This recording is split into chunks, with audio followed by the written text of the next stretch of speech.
Hi, I'm Kelly with citruscycles.ca. I'm here with the Adventure Recumbent electric trike. It's custom made by Inspired Cycle Engineering, or ICE, in England, and it features the Shimano Steps mid-drive motor. That's the E8000 on there, but we could also go with an E6000 if you wish.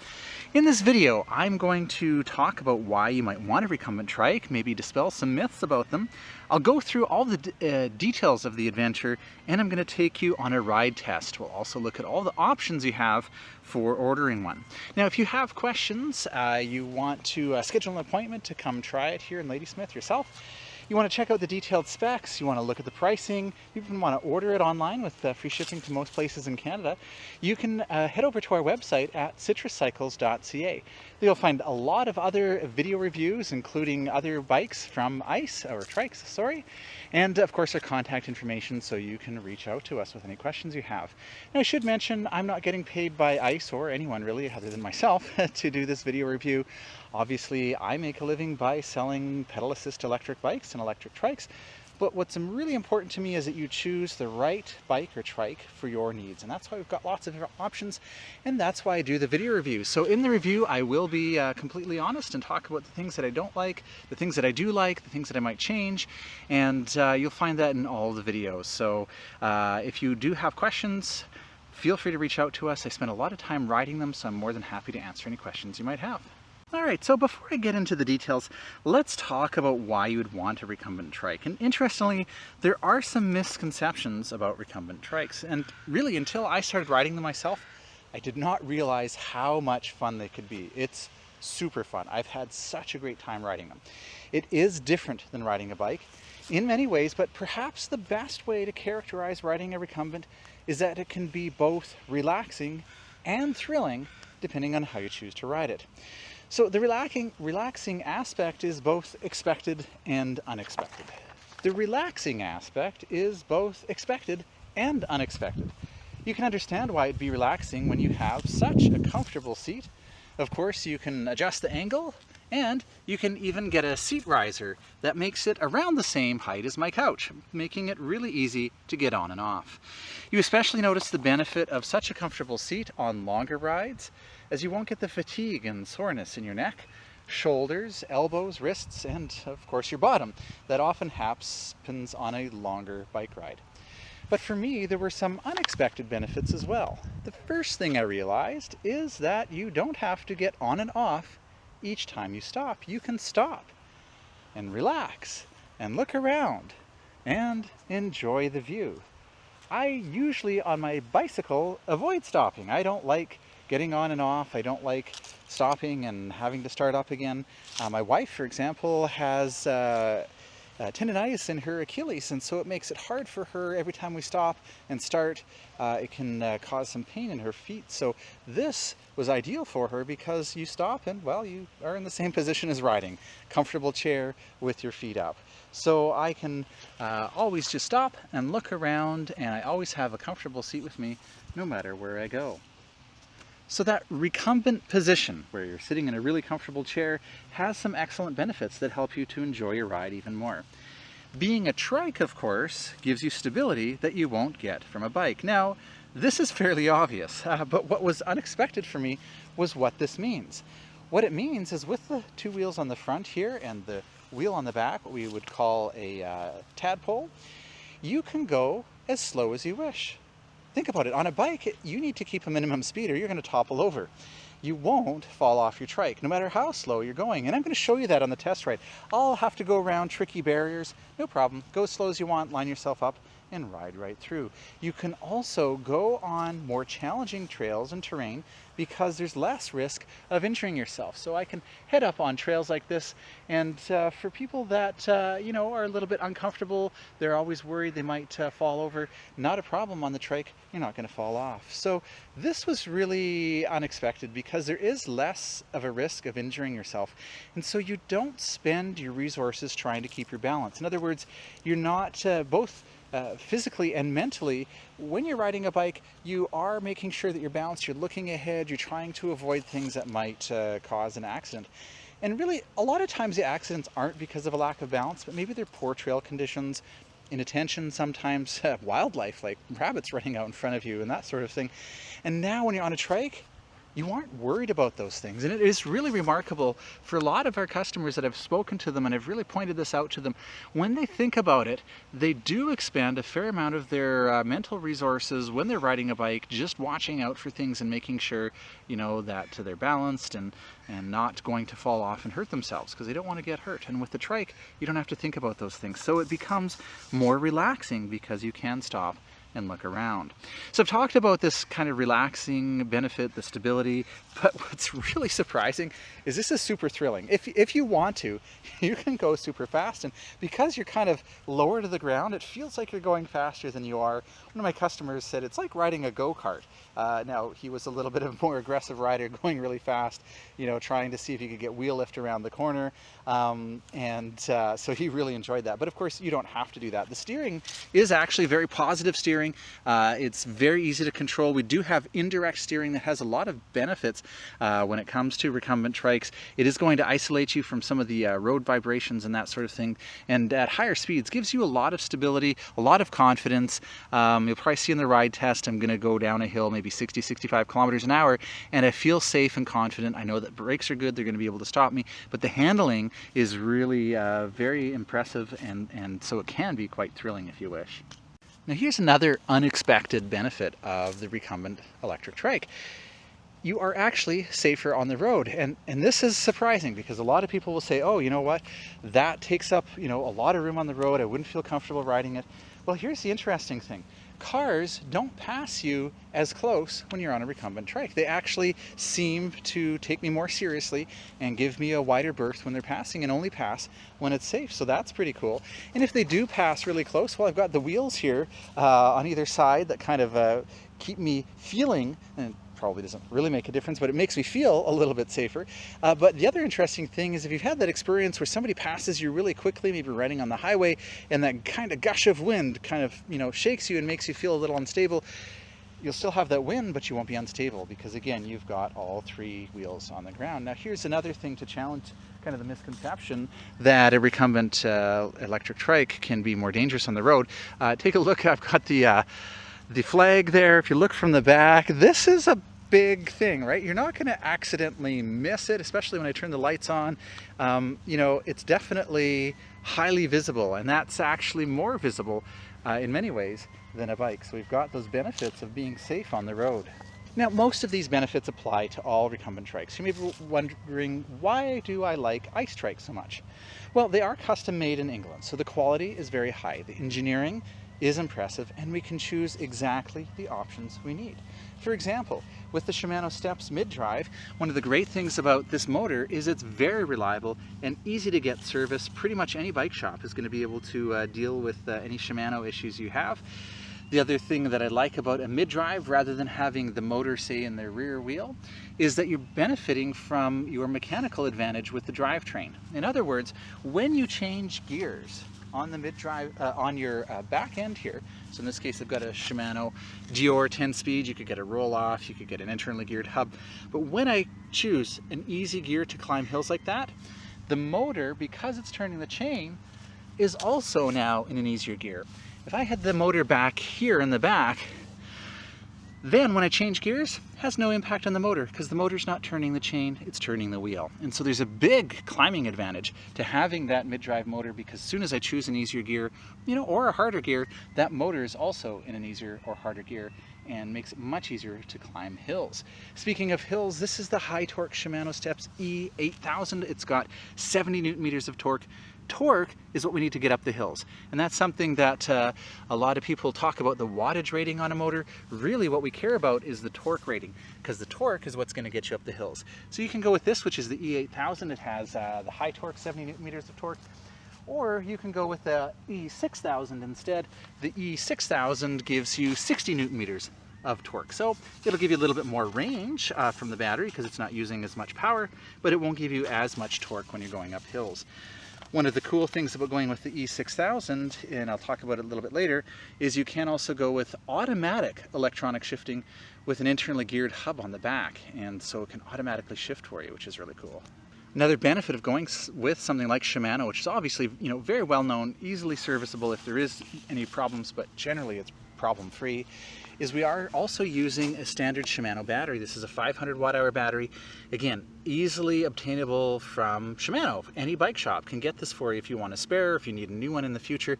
It's nice knowing that you'll be able to get the battery like that. One of my concerns about a lot of other drive systems is they are using a proprietary battery.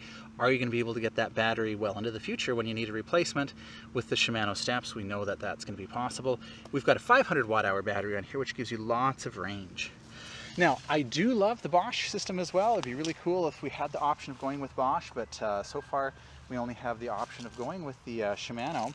Now, with the Shimano system, one of the things I do like about that is this display here, which is removable, by the way. It can just slide right off, so you can bring it with you if you're leaving it outside.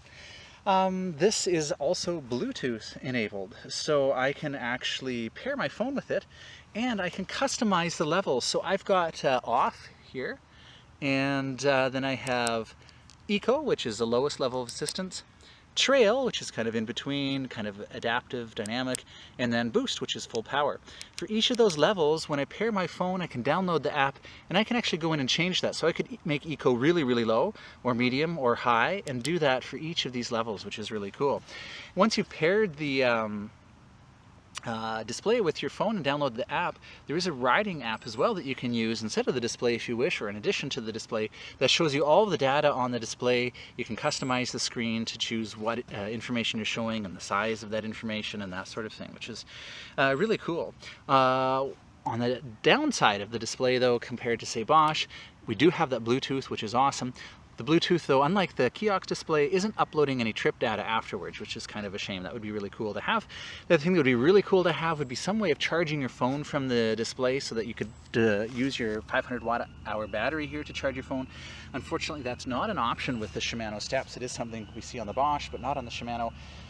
Having said that, most phones nowadays do last a whole day, so it's not a big deal. And then you're having to have extra cables and figuring out a way to mount your phone. So if you're really concerned about that, maybe just bring one of those little charging packs for your phone instead. One other thing I should mention, and you'll see this in the video review of the Full Fat, which is also from ICE. I put the roll-off on that one, which is awesome, but with the Shimano steps, at this point we are dealing only with mechanical shifting with the roll-off. There isn't the option of electronic shifting. But if you go with the Di2 electronic shiftings, we'd have a 11 speed back here with an 11 to 42 tooth cassette, which gives you massive climbing capability. That has electronic shifting. That's pretty cool. You can just use the buttons up here to shift electronically, which I'm pretty keen on. Or if you go with the E6000 motor, you can do an internally geared hub that has electronic shifting and also has automatic shifting. And that's why the word manual shows up here. This is always going to show manual. It's never going to change because I don't have electronic shifting on this bike. If I had electronic shifting, this is where it would show you the gear, which is pretty cool, and also show you whether you're in the manual or automatic mode. And the automatic mode is only available with the E6000 and that internally geared hub.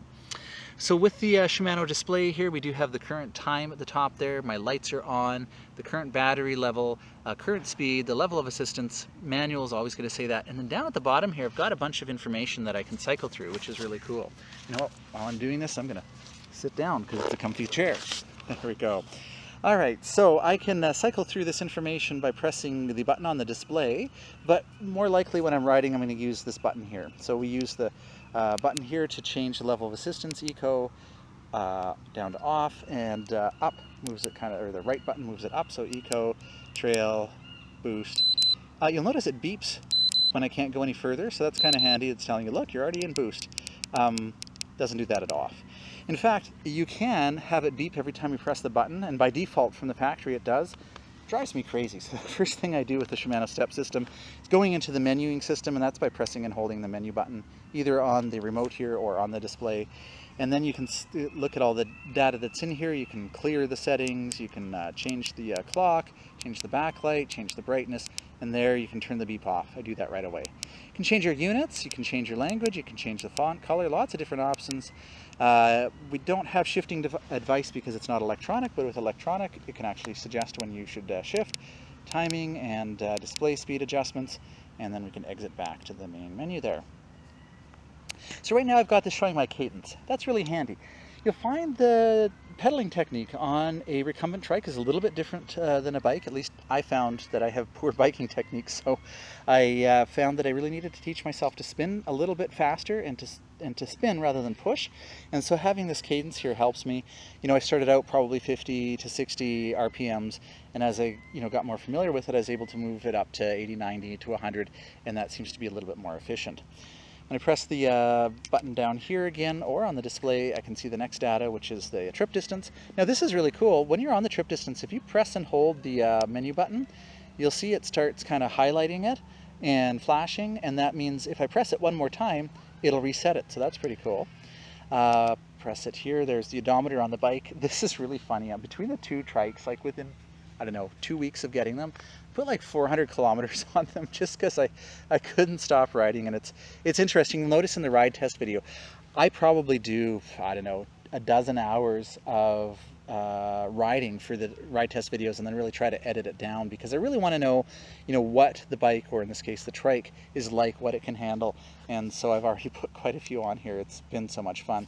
Here's our range. Right now our range is infinite because the assistance is off. If I choose Eco now, you can see my range is 74. If I change to Trail, 55, and Boost, 37.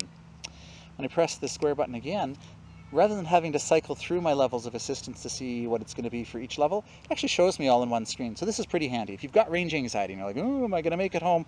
You can kind of look at the distance you've gone so far, how much further you have to go, and kind of choose. Oh yeah, Boost. I could ride Boost all the way home. I'm kind of tired.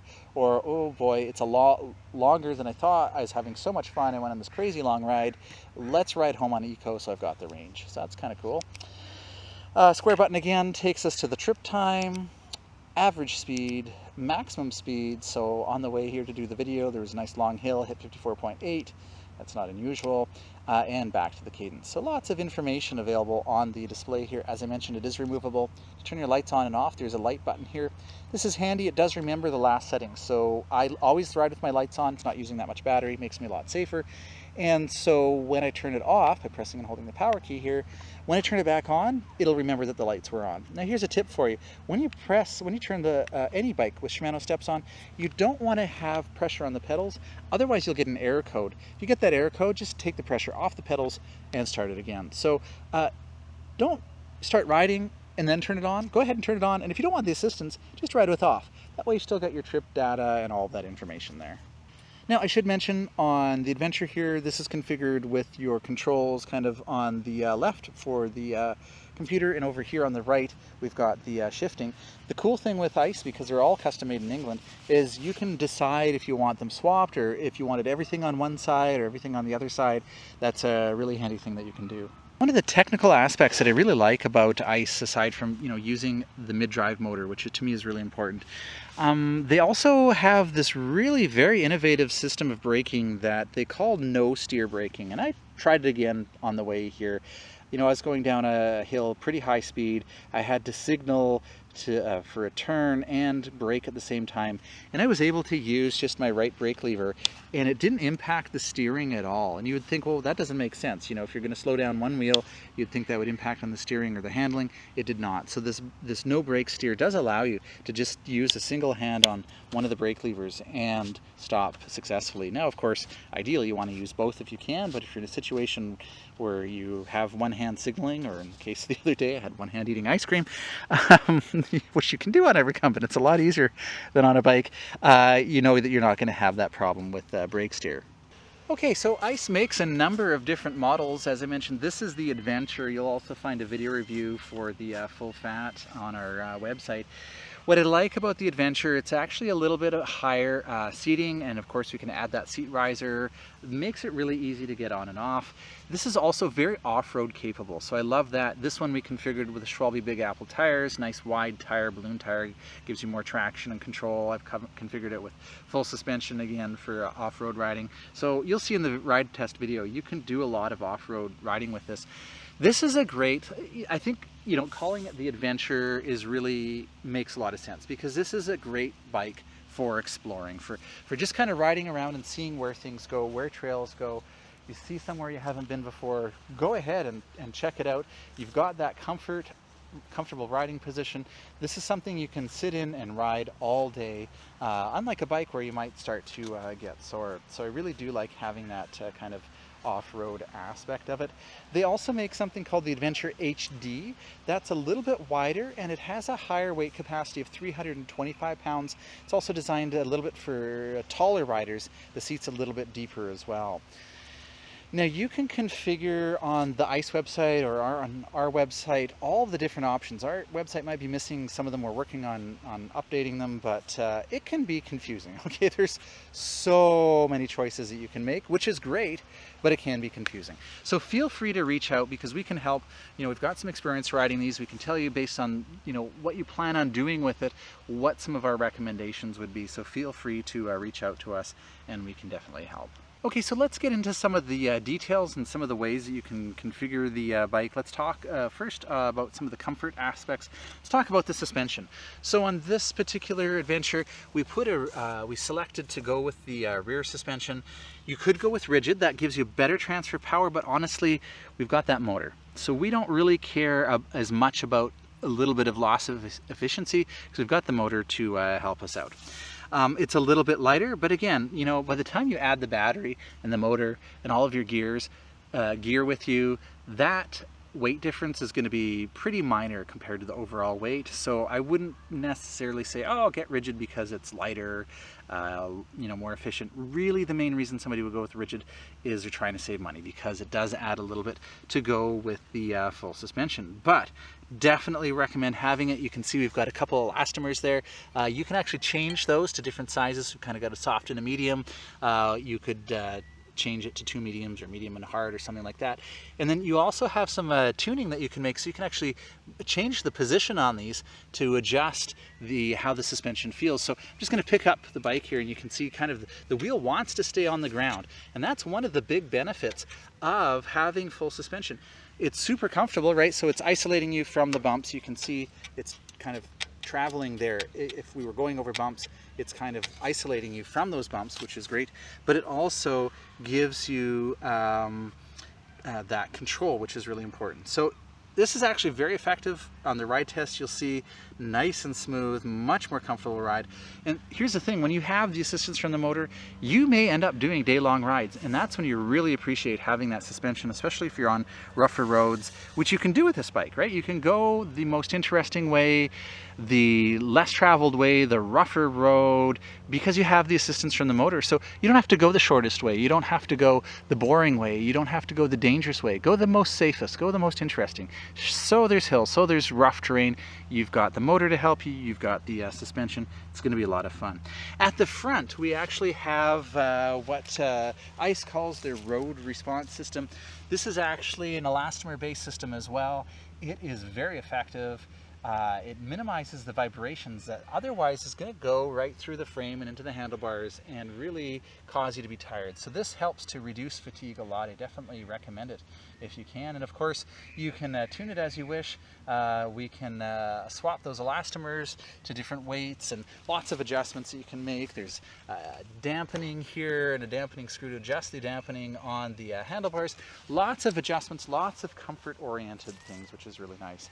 So definitely that rear wheel, when you have that full suspension, is going to track better, and you're going to get a lot more traction in rough terrain, and traction is something that you really want. They've used a 4-bar leading link suspension at the back here, and what that does is at the front, up here we've got the 4-bar, there we go, I'll show that to you there. That's a 4-bar leading link suspension, and what that does is it offers anti-dive. I don't know if you've ridden you know, a bike with an inexpensive front fork, and every time you brake, kind of the front end goes like that. It doesn't happen on here. It's got that anti-dive technology, which is really nice.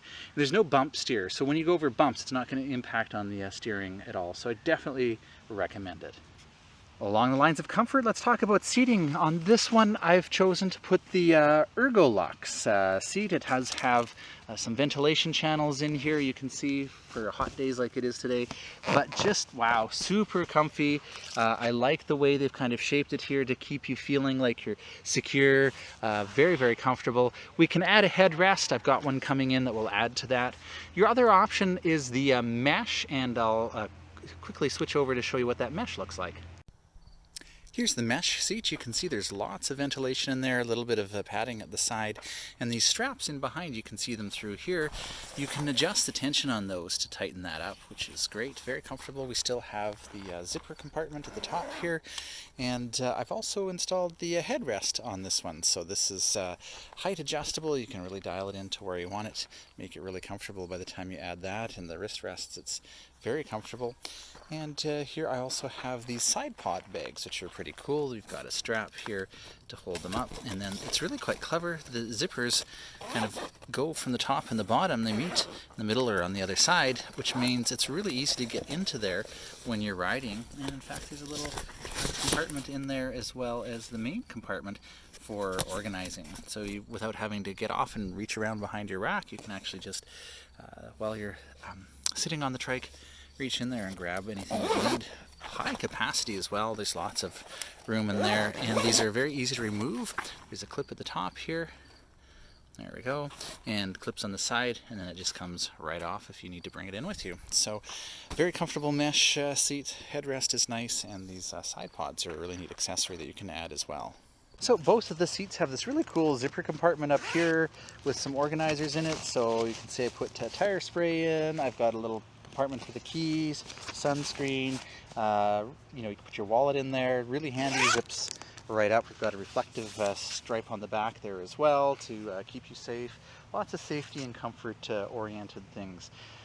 They also make a cover that, it's quite clever actually. The cover kind of attaches to the back here. There's a little pouch for it, and then if it's raining, you can put the cover over to keep your seat dry. So lots of options. Obviously the people that are building these, designing these, ride them, and they know what the needs are and make sure that they meet those needs. Here's a kind of another unexpected benefit of a recumbent trike. You don't have to wear special clothes, right? So normally on a longer ride I'm wearing cycling shorts, padded shorts. Well, that's not required because you've got the padding right built into the seat there. Speaking of comfort and options, I've added these optional wrist rests here so that your wrists can just kind of rest on there. They even make straps if you have there's a reason that you need to keep your hands kind of more steady.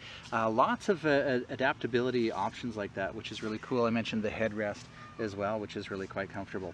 The seat riser, this is 12.2 inches off the ground, and if you want to add that seat riser I was talking about, it's going to go up to about 16 inches, and that's around the same height as my couch.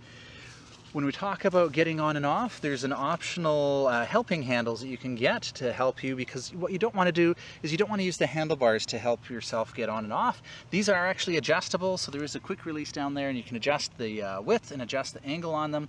So we don't want to really be using those for force, for getting yourself on and off. Although down here where the adjustment is, it's really cool. They've kind of got this indexed system with teeth in there, so that if you do put a lot of torque on the bars, they're not going to move, which is really quite clever.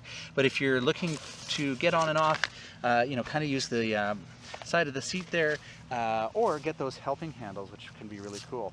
To help you get on and off, you can see that the cruciform here, this is what they call kind of this, the frame part here, it kind of sweeps back a little bit, and that means that it's easier to get on and off because you don't have that bar so far forward from where you would be sitting, so that gives you the ability to easily get on and off. And I did mention earlier that you've got the quick release on the seat adjustment here, so you can get that higher or lower as you wish. And then you also, if you want to make further adjustments, you can actually remove these nuts here and adjust the angle on there as well. But while you're riding, you've got that quick release on this side here to make it really easy to make those adjustments if you wish. For storage, we have a rack, an optional rack on the back here, which is great. You can hang a bag off of there, and if you wish, you can optionally add this top rack as well that lets you put a top bag on her. What I've kind of noticed, depending on the bags you have, you can actually fit one down here and one up there and one on top and some on the other side, so lots of storage. If you go with the lights, which I definitely recommend, they're built in, running off of your main battery, so you don't have to worry about recharging them. You'll notice they're kind of running the wire through the rack here and onto the light, which is really nice. If you don't choose this optional top rack, then they'll mount the light on the back here. One of the nice things about not having the top rack is it does reduce the overall height. So if you're folding it or putting it in the back of your vehicle, having this can make a little bit higher, makes it not fold quite as flat, and could be higher for standing it up in your vehicle. But on the other hand, it's nice to have that extra storage space. So lots of options for the rack. Now, I don't have them installed on this trike, but they do make side pod bags that attach to these 2 points here, one on each side. The cool thing about those is you can easily access stuff while you're riding without having to get off, whereas it's a little bit harder to get into the back rack while you're seated, unless you have really long arms. There's also, you can get an optional accessory pouch that goes at the back here for more storage. It's the same pouch they use for the seat cover.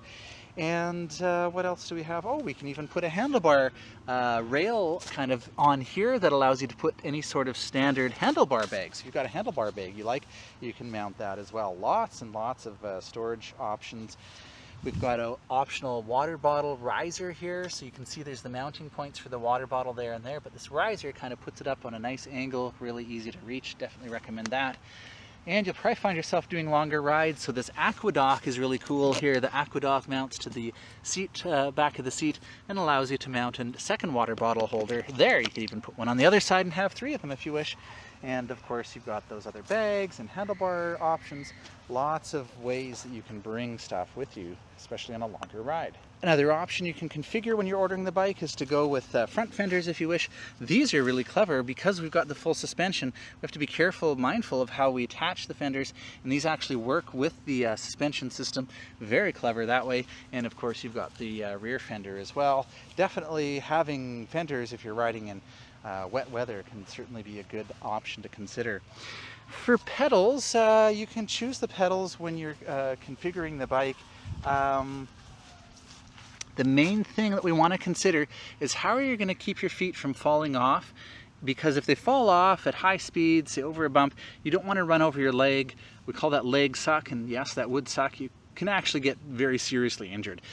It could, even break a leg or a foot, something you definitely don't want happening.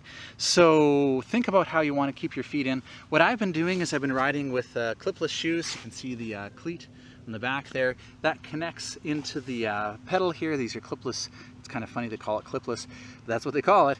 It clips in to the clipless pedal with the shoe, and then all I have to do is twist my foot to take it off. So you're not stuck. Now, I don't ride clipless shoes on my bikes because I know I'm going to fall, right? It happens to everybody. At some point, you're going to panic. You're not going to be able to get your shoes off of the pedals. You're going to fall over with your feet on the pedals. Not so fun. Guess what? Not going to happen on a trike. You're not going to fall over. You don't have to worry about it. So going with clipless actually makes a lot of sense. Click your feet in. Now they're not going to accidentally fall off over a bump. When you want to get your feet out because you're done riding, just twist. Comes right out, no problem, you can get up. So definitely think about going with clipless shoes. You can get obviously shoes, you can get even clipless sandals, lots of options. That's a great way to go. If you don't want to do that, you could put regular toe clips and straps on. The challenge with that, of course, is now you do want to get those straps nice and tight so your foot isn't going to fall out. That means when you stop and you want your foot out, well, you're going to have to loosen the straps to get your foot out. These are power grips. These are quite an interesting thing. We put those on for customers that aren't riding with clipless and don't feel comfortable with strapping them in and can't get their feet out if they want to.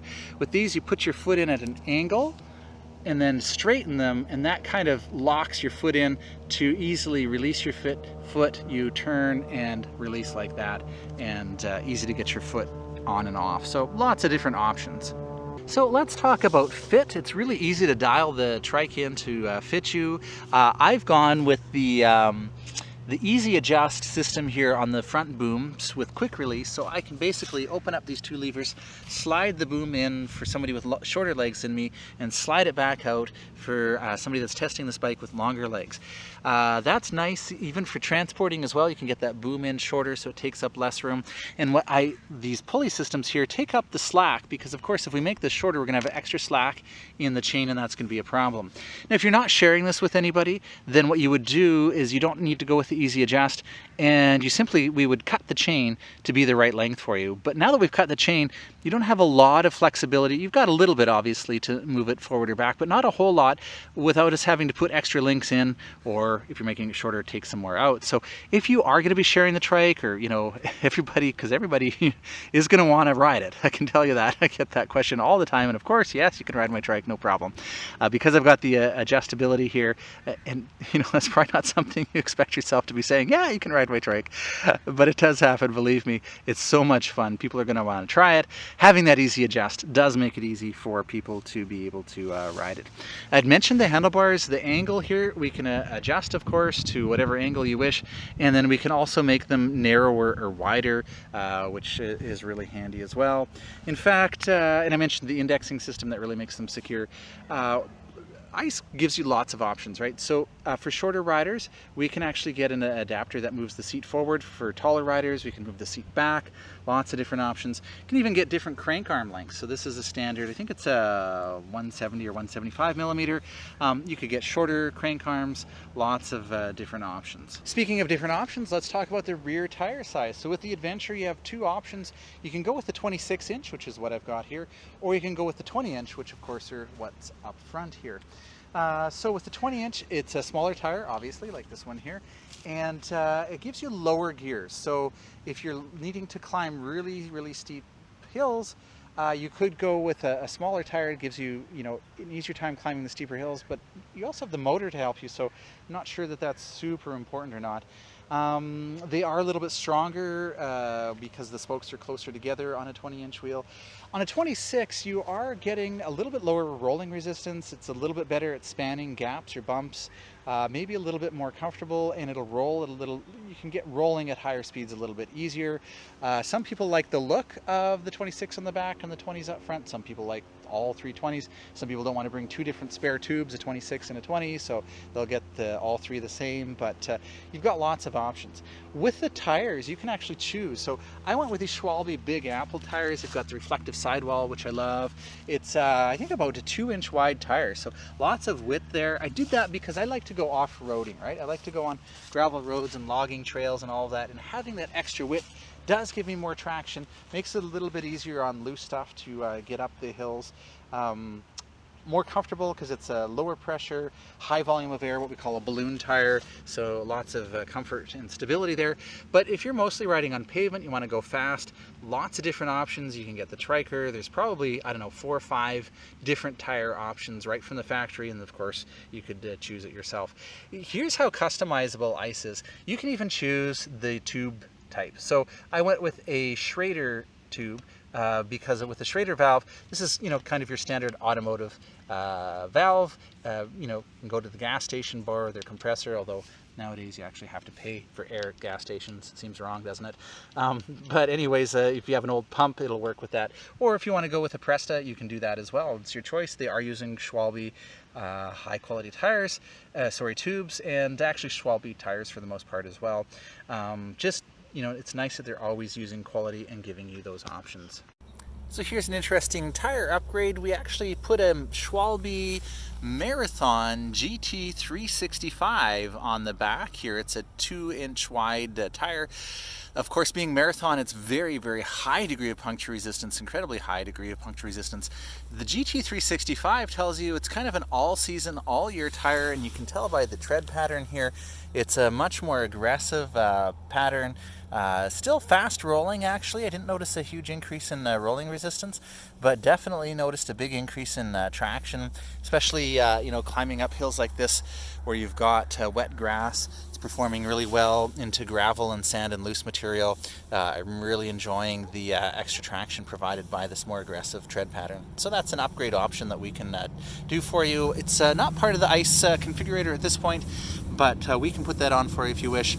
It's got the reflective sidewall here, which is really nice, and again, with that Marathon Kevlar in there, it's a very high degree of puncture resistance.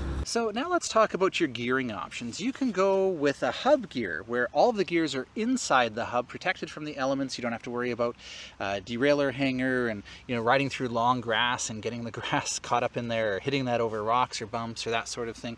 All of the gears are inside, less maintenance, less adjustments, things aren't going to go out of whack. Or you can go with a traditional open gearing system like this. So if you go with a hub, you could go with the roll-off internally geared hub. That's pretty cool. That is 14 gears, super wide gear ratio, 520% gear ratio. You can climb anything with that. You can pedal really fast with that. It's an incredible gearing system. It is fairly expensive though.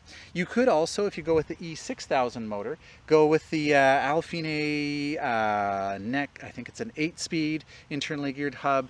It has a narrow gear ratio. I think it's only 307%, but still, quite nice. It does have the electronic shifting option, which is pretty cool. If you want to see how the roll-off works, check out my video of the ice full fat. I go through the options there. But with the Alfine, you've got electronic shifting. So basically, there's another set of buttons like these. You just press the button to shift. It does it electronically. You can even put it in automatic mode where it'll automatically shift for you. And I think you can even have it automatically downshift for you when you stop. So that's pretty cool. Now with both hubs, you can shift while you're stopped. So that's brilliant. Obviously right now I can't shift on a derailleur system while I'm stopped. But you also do want to unload the pedals when you're shifting on a hill if you have an internally geared hub. Now that's not a problem, because on a hill, well, you can stop. Again, there's no minimum speed. You need to go really slow and stop pedaling and shift. You can do that. It isn't a problem, but it does take a little bit of getting used to the roll-off, especially even with the E-shifting.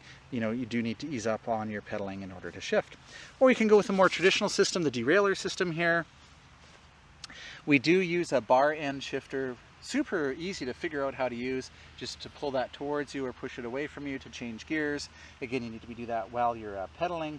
I don't love the bar end shifters personally because I ride a lot of rough stuff, and they seem to go out of adjustment from time to time. So every few weeks I seem to be kind of adjusting it.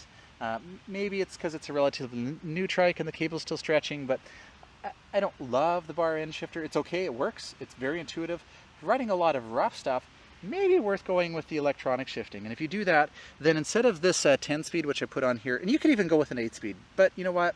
It's an 8-speed 11 to 32 tooth cassette. The 10-speed 11 to 36 isn't that much more expensive. It definitely gives you a much better climbing gear. Here in Ladysmith, we got lots of hills. So I would say spend the extra, get the Dior 10-speed, or if you don't mind the investment, go on an 11-speed with that electronic shifting. Now it's not automatic like the Alfine hub, but it does have those buttons electronically shifting, so it's never going to go out of adjustment. It's not going to shift when you go over bumps. Your chain isn't going to fall off. You're not going to have those kind of issues that you can occasionally have with a traditional gearing system. So the Di2 is definitely worth having, and it does give you a wider gear ratio as well. This is at 36. You go all the way up to a 42 tooth cassette, which is great. So here's an adventure with the Shimano Di2 XT electronic shifting with an 11 to 46 tooth cassette. You can see that's a massive climbing gear there. Makes it really easy to climb pretty much anything. It's electronic shifting. I'm loving it compared to the bar end shifters because it's a perfect shift every time. It never goes out of adjustment. Basically up here at the front now you have an extra set of buttons. So the top row of buttons here is controlling the level of assistance from the drive unit, and down here is controlling your electronic shifting. So you can see right now I'm in first gear. It shows you along here which gears you're in, which is pretty cool. And so I just press that button, boom, it's shifted to second. Third, I can press and hold and it multi-shifts.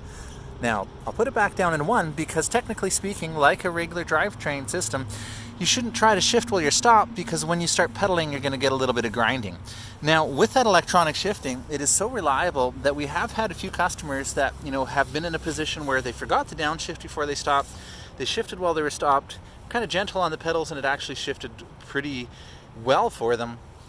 Same thing, you shouldn't shift under a heavy load, but it turns out it's working out really well for that. You know, and I love what Ice has done with this. They've got their own kind of braided cable here. This is an electronic cable, so you don't have to worry about it stretching or going out of alignment, and it's just going to give you perfect shifts every time. I'm loving that, especially compared to the bar end shifters I found were a little finicky. They're okay, I'm just not used to them, but the electronic shifting is beautiful. The only downside is trying to remember that the top row of buttons is for your assistance, the bottom row of buttons is for the gear shifting. We could probably relocate one over to the other side and one over here, but once you get used to it, it's pretty good. Now, speaking of gear ratios, you can choose for your front chainring here whether you go with a 38 tooth like I've done here or a 44 tooth.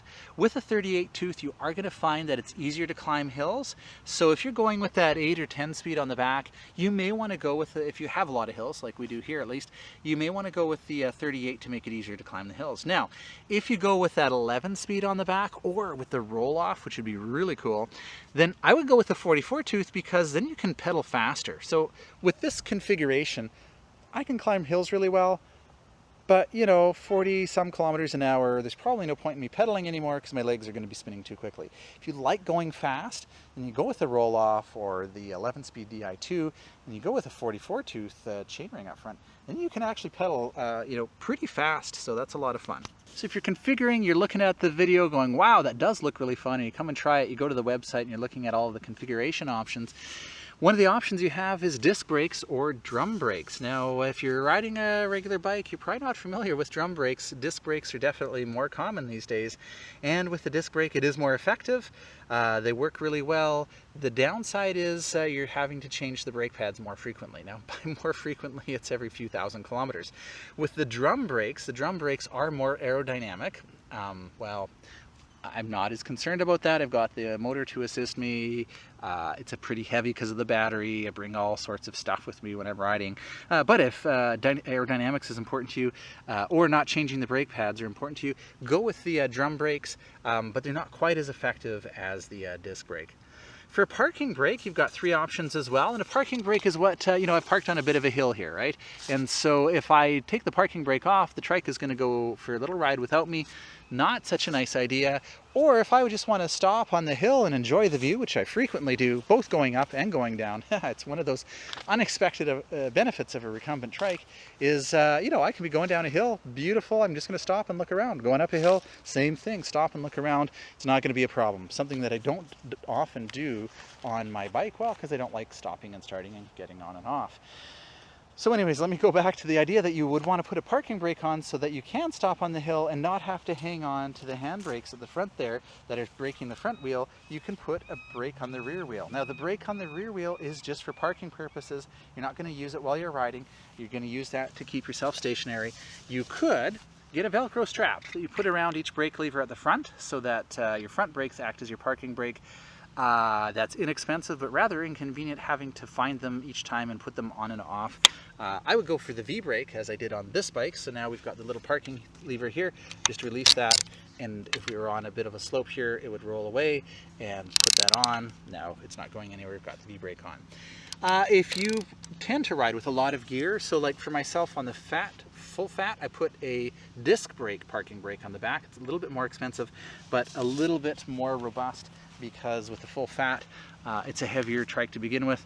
Got lots of gear on there, and it's nice to have that little bit more effective stopping. If you're a heavier rider as well, think about going with the disc brake parking. I already mentioned we've got the lighting option. You control the display here. Nice bright light, both the front and the rear here. It's made in Germany. It's the Idelix 2, and very nice and bright. You can adjust the angle here, which is nice. It's got a reflector on the front as well to keep you safe. And out back here we've got the nice light, nice and bright top light, 2 LEDs in there and a reflector as well. And again, that could be mounted on the back of the seat. Both running off your main battery, so you don't have to worry about charging them. You don't have to forget about bringing your lights along. You leave, you're in the afternoon, you didn't expect it to get dark so suddenly, or you didn't expect to ride so far. It's nice always having the light. I ride with my light on all the time during the day as well. It won't blind oncoming traffic, which is nice. It's of course German, and it's the German road requirements for lights. Super bright to illuminate your way at night, but also keeps you safe and visible during the day, which is definitely something you want to have. I had mentioned earlier the ice trikes do fold, so here's the hinge and there's a quick release for it. You would basically take the seat off, 2 clamps there, and so I can't hold the camera and show you how to remove it. So you want to see a very nice, slick, professionally produced video, not like mine, on how to fold it up. Go to the Ice Trikes website and they have a nice video, multiple angles and all of that show you how to do this. But basically, summary, quick version of it, you're going to open up those 2 clamps, take the seat off. It's that easy. Oh, don't forget to open the quick release at the back here. So two clamps, take that off, loosen off these, fold the handlebars down, open up the clamp on the side here, and you do it from this side. Probably take the battery off if you want to carry it somewhere, but otherwise you can leave it on. Lift this up, open up the lever there, and it folds, and while it's folding it twists, which is really cool. So that rear wheel is going to go flat here, which is nice. Now if you've got this rack on the top, it's not going to go all the way flat. If you just have the rack, this part of the rack, then it will go all the way flat. They call that the compact flat twist fold, making it easy to put in your vehicle, which is quite handy. Wow, lots to talk about. Let me finish up with a couple accessories and then take you on a ride. You can see we've got the flag here. Definitely recommend having that. You can either mount it into the seat here, or they make an optional mounting point that you can use on the back of the seat. Definitely recommend having the mirror. This is the Miracle. You can put any mirror on if you wish, but that will require this really handy accessory bar. You can put one on each side if you want. You can see I've put one on this side to hold my phone holder. That's optional, same with those wrist rests, but that's really convenient. You can also put a bell on there, the mirror, lots of different options like that. You could put a bash guard on the front motor here. I've done that on the full fat, again if you look at the full fat video, because I tend to do more crazy things like, well, riding over logs and trees and stuff like that. So it's nice to have that. On the Adventure, I didn't really feel that was necessary. So lots of options, nice that you can configure it exactly how you want.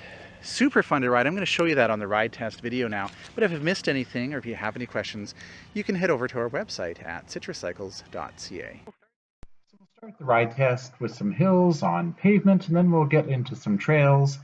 It'll probably be a fairly long ride test video. Feel free to skip around. I just wanted to show you a variety of terrain that you can ride on with the trike. Certainly, this is very comfortable. It's interesting, in the last few weeks between the Adventure, which I'm riding now, and the Full Fat, which I'm also doing a video review of, I've probably put about 600 kilometers. Just in the last few weeks, because I've been really enjoying it. It's interesting, the first few times I got on it, I did what a lot of our customers do actually as well. They get on and they look for the seatbelt. And I suppose that's because you're, sitting in such a comfortable riding position. It's a bit like being in a vehicle.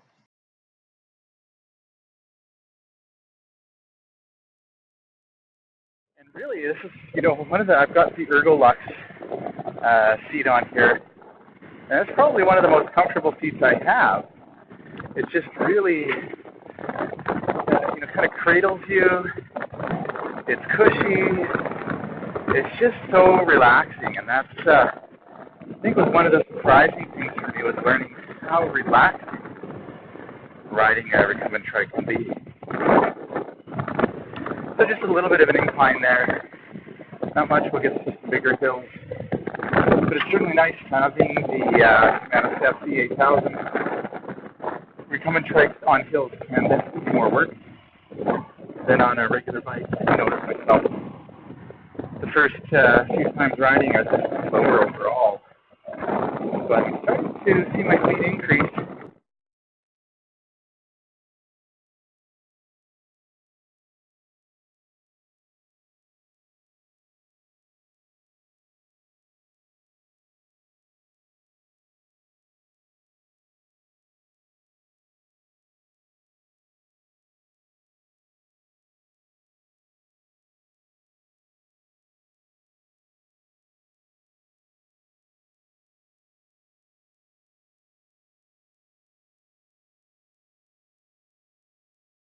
bit interesting coming down the hill there. I think I hit about 45 kilometers an hour. The GPS on the hills may not give the accurate speed.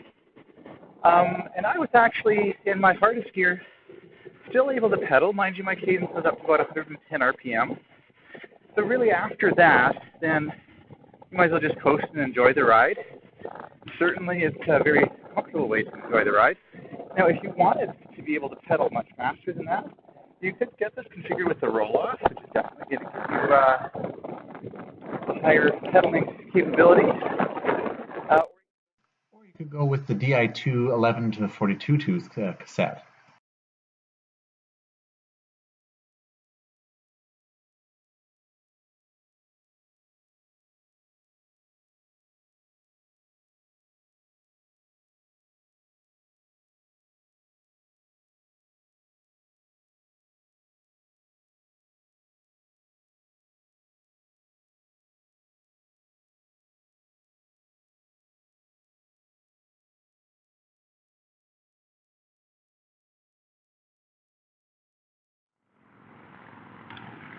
Well, that was super fun.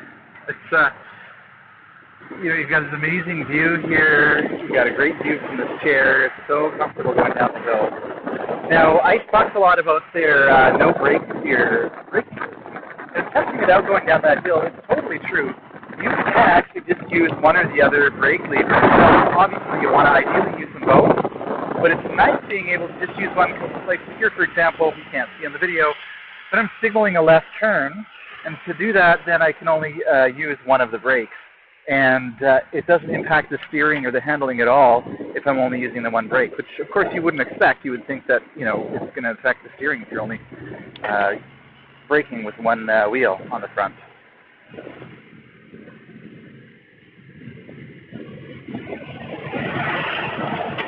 I'm going to pop it up to boost for this bit of a hill here.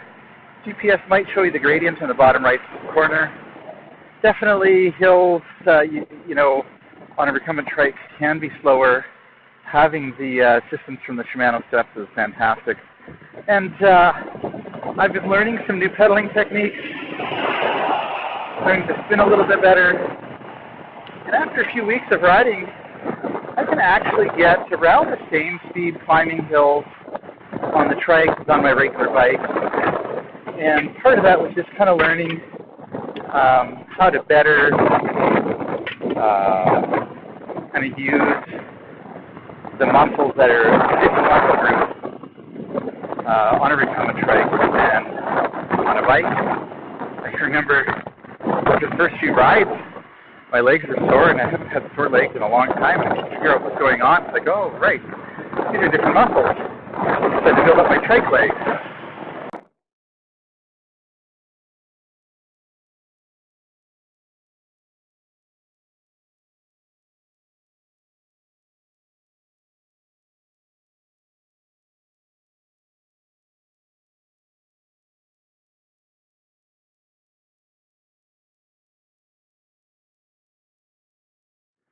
Got the bar end shifter on this bike with the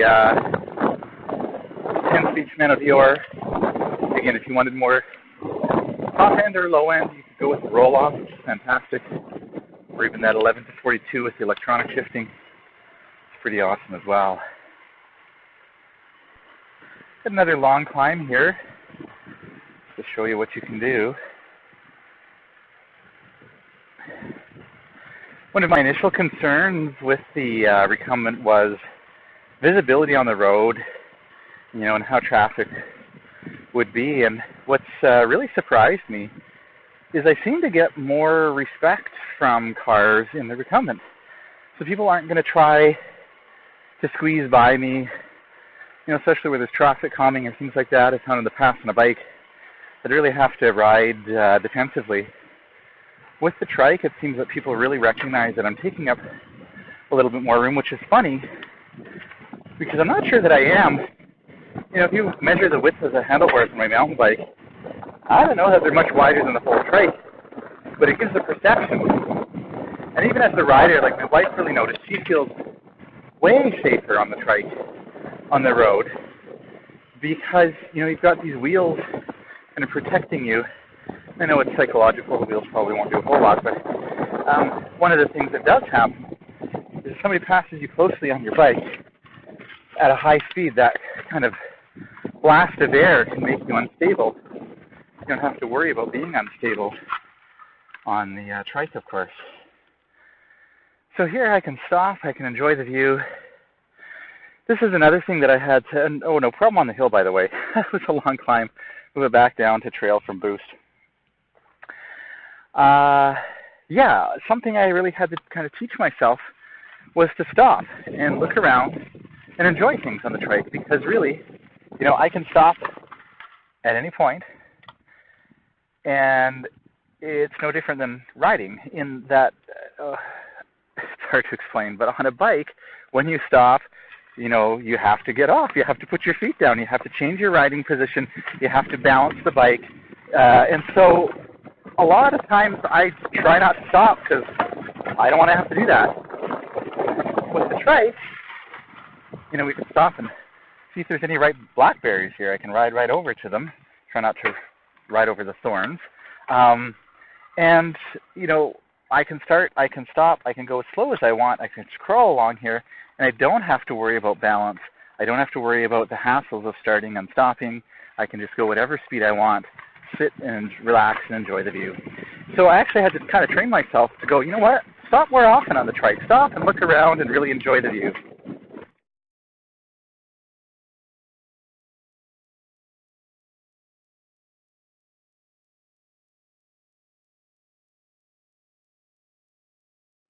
So right now I'm on a fairly rough road.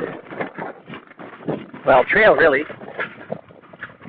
Now I've got the Schwalbe Big Apple tires on here, which are doing really well. They're giving me lots of traction and control. Of course, I've got the full suspension as well, as giving me lots of traction and control. And really, I can do stuff like this with ease. And that's nice. You know, they call it the adventure, and definitely you can go on adventures, you can go exploring with it, go off-roading, and it's really a lot of fun.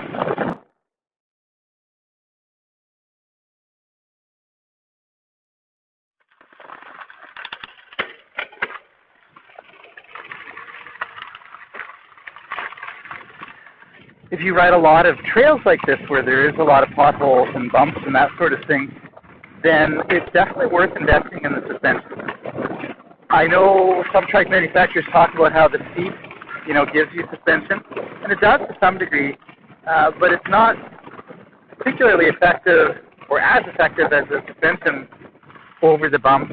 You aren't going to get the benefit of the traction, because with the full suspension, all three wheels are essentially, you know, glued to the ground. So I'm able to go through this at a lot faster speed than I would if I didn't have the suspension. If I didn't have the suspension, you know, this is something I do on occasion, and I'd be doing it really slowly.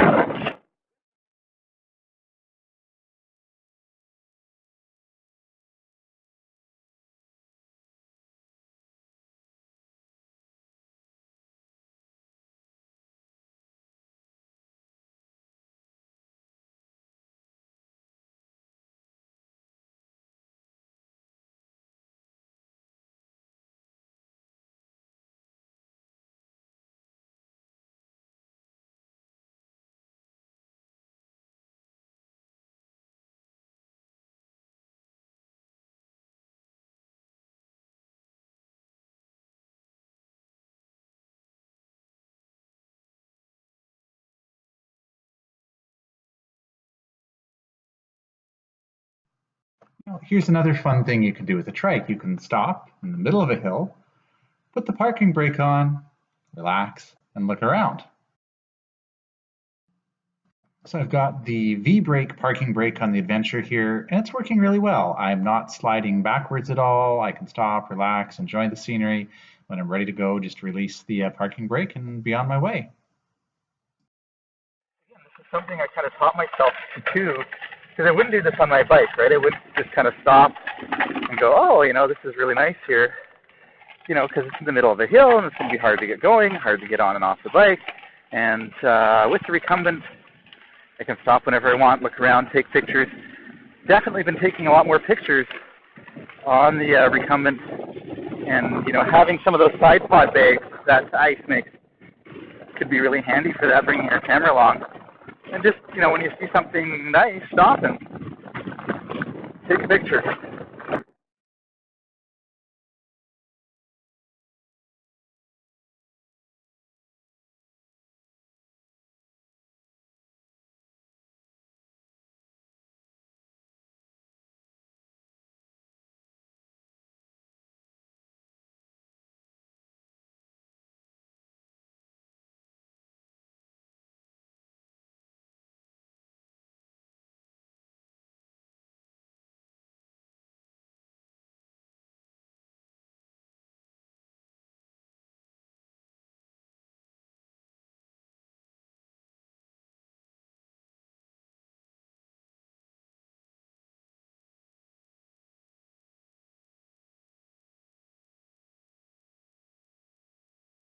That was a fun descent.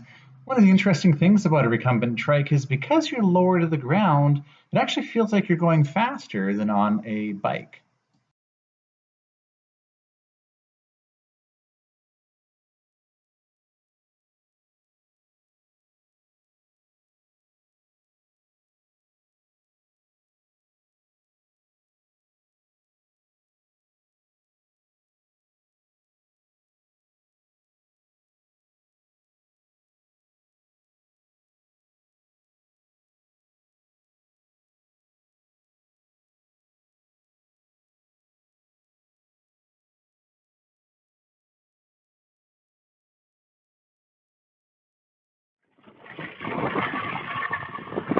This is a new trail that the town of Ladysmith put in to bypass the water treatment plant, the filter plant they're building. Unfortunately, this isn't particularly good material on the trail, really for anyone, for cycling, for trike, for walking even. It's very loose. You can probably hear it in the video, I'm not sure. But it's very fine, very loose, very slippery. So it's a bit of a challenge to not spin out on this. I'm going to do my best. The things I'm going to do is I'm going to make sure that I've got the my weight kind of at the back. I'm able to do that, no problem. And it's very pretty in here, but yeah, it's unfortunate material on the top. It needs to be something that would pack down, and this isn't packing down.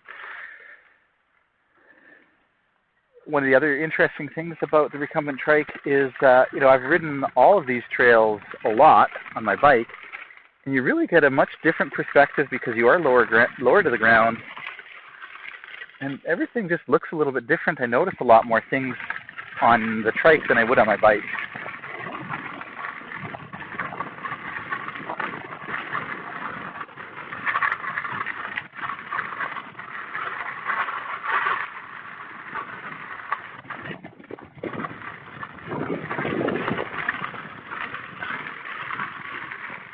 So far I've managed to stay in control here, even though it is very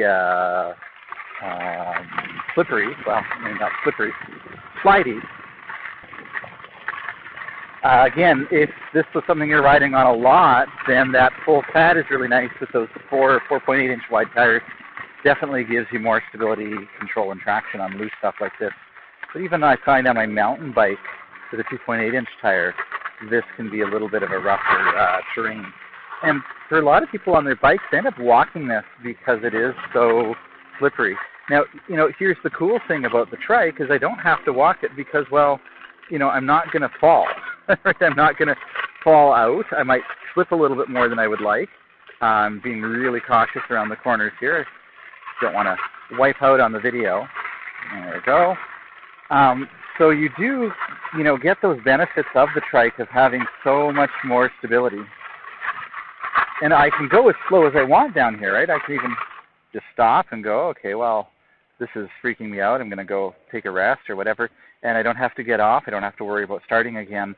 That's, again, one of the beauties of the trike is just being able to roll as slow as I want.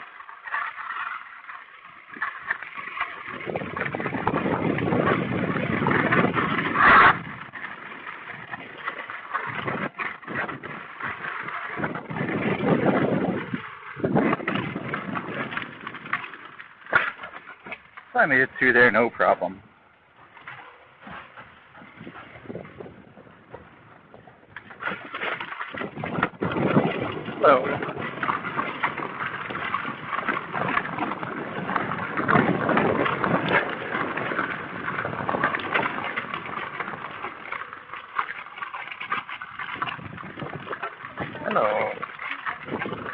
Hello.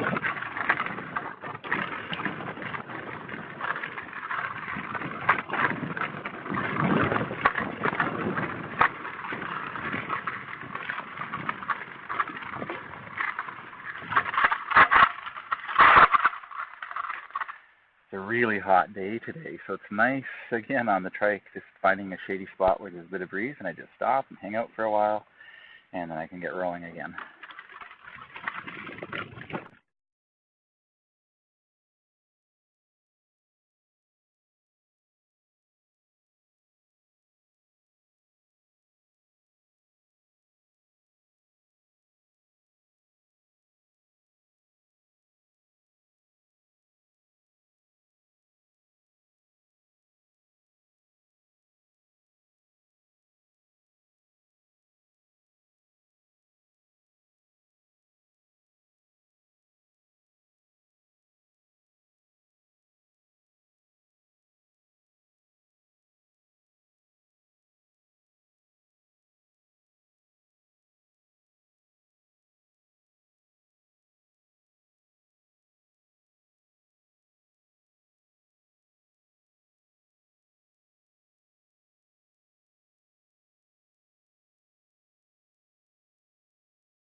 Just back there, there was a little bit of an off-camber section. In other words, the trail was kind of slanted.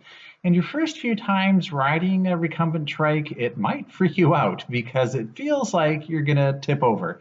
But you're not likely to unless it's really, really steep. And one of the things that is nice about this adventure is it's very, very stable. And over time, as you get used to it, you can kind of get a sense of how much of a slope you have to be on before you get any wheel lift. And it does need to be very sloped before you are going to have a problem like that.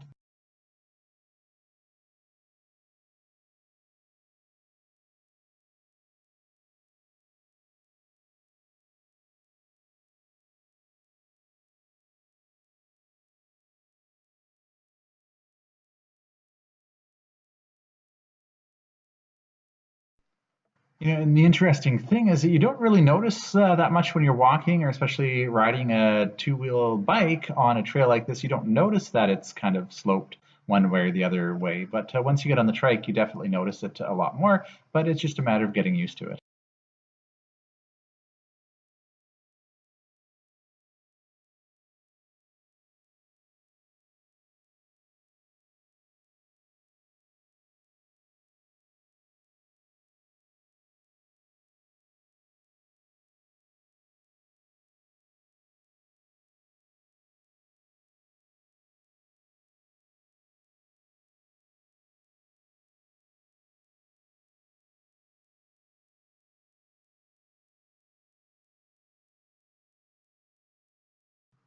There was a snake in the road there. Well, that's one thing about trikes with the three wheels. It's a little bit harder to avoid things sometimes because you've got three wheels that you have to line up.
I do have the mechanical disc brakes on the Adventure here rather than the drum brakes.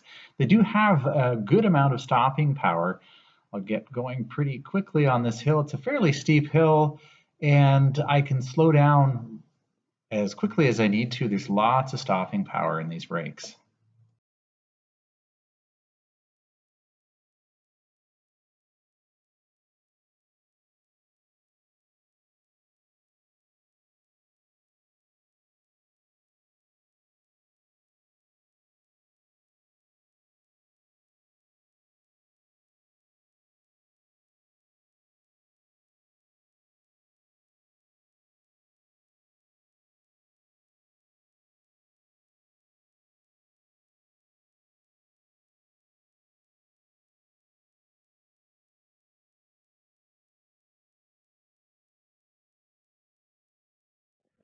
I'm going to take you on a trail a little bit later with some more barriers.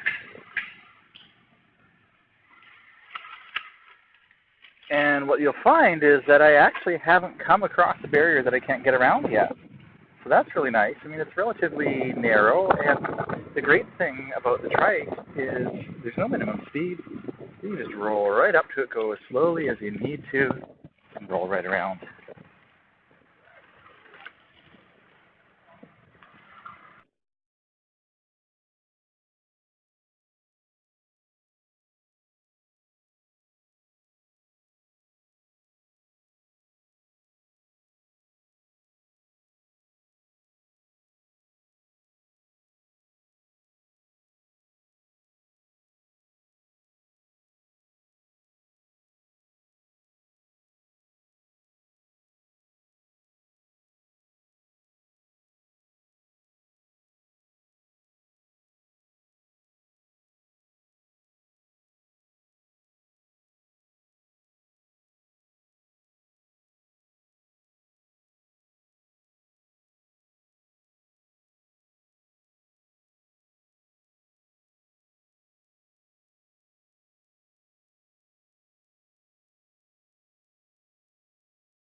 a pond over here on the left. Sometimes there's a little muskrat that lives in there and some ducks. I'm not sure if they're around today.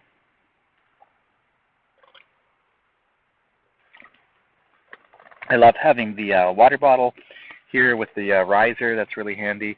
And when I run out, which I will do on a day like today because it's really hot, we've got this aqueduct. You can see that there. That's in behind the seat with an extra water bottle, so that's pretty handy. And again, I can just stop, relax, move my water bottles around, just enjoy the sights without, getting on and off, and then continue on my way.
Here's another interesting fact for you. It's a lot easier to eat ice cream.